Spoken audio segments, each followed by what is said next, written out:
bit more about the creative process that you have then. I mean, how does that, how do you get the turnover on the idea? Yeah. Well, what we try to do is test lots of small things quickly.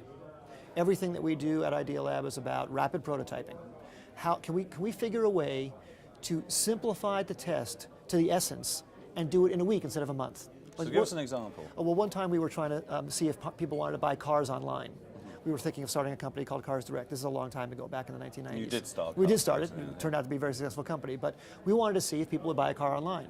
So when the person who we hired to help us do that started out, they were looking at, well, I need to get a source of supply, I need to make relationships with the dealers, I need to build a car configurator. I said, no, you don't. Let's just put up a website. We're going to take the order if someone buys. We're going to go down to the Honda Auto Mall in Monrovia and buy the car and drop it off at someone's house. We don't care if we lose money on that car. I'll lose $4,000 buying the car and selling it at cost. We just want to see if someone will buy a car online. Will they give us a $1,000 deposit? So do the minimum you have to put up a website. So trying to figure out what do you have to do to test your thesis, stripping everything else out, testing that thesis, then building upon that. Once we found out, I remember when we finally turned the website on a Thursday night, the next morning I came in, I said, well, what happened when we turned the website on? He said, we sold 4 cars last night. I said, hurry up and turn the site off, because we didn't want to sell any more cars at a $4,000. You're losing money. Yeah. but we learned what we needed to know. Yeah. People will take out their wallet, spend $1,000. This was back when people were even afraid to put their credit cards online, back in 1998, 1999. But people would put $1,000 down on a car, sight unseen, just to avoid having to go to the showroom to deal with all that heartache. So that was the proof point that we needed. That was what we were trying to test. And that's what I try and urge all of our efforts, all of our companies, all of our CEOs. Figure out the essence of what you're trying to learn.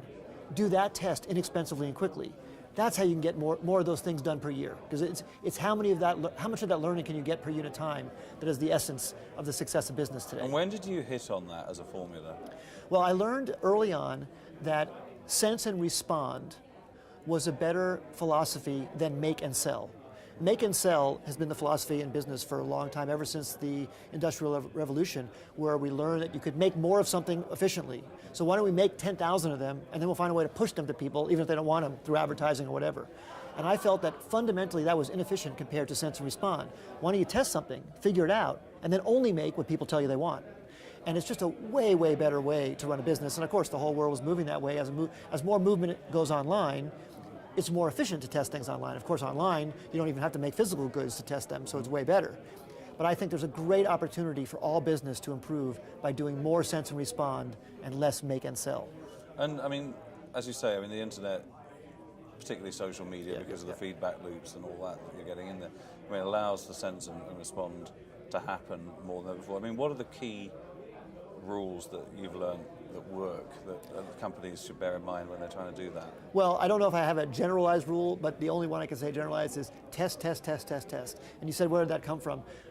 When I was a teenager, I was 15 years old, I got really interested in solar energy, and I started a mail order business selling some of my wares online back in the Popular Science magazine, Scientific American.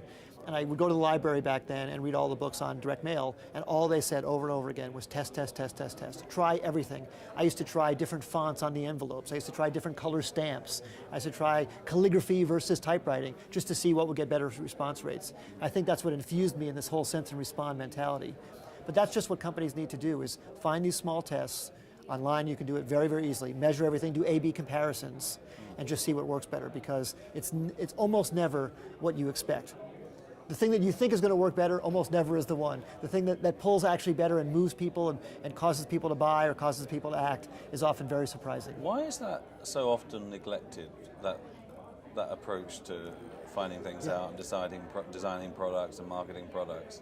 I think people would like to believe that it's analyzable and predictable.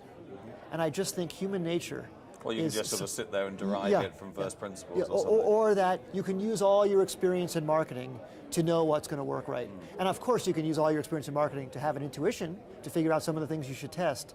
But the way people actually behave, sort of at the moment of cashectomy, you know, when they have to take their wallet out and make a decision, or if not their wallet, the minute they have to click on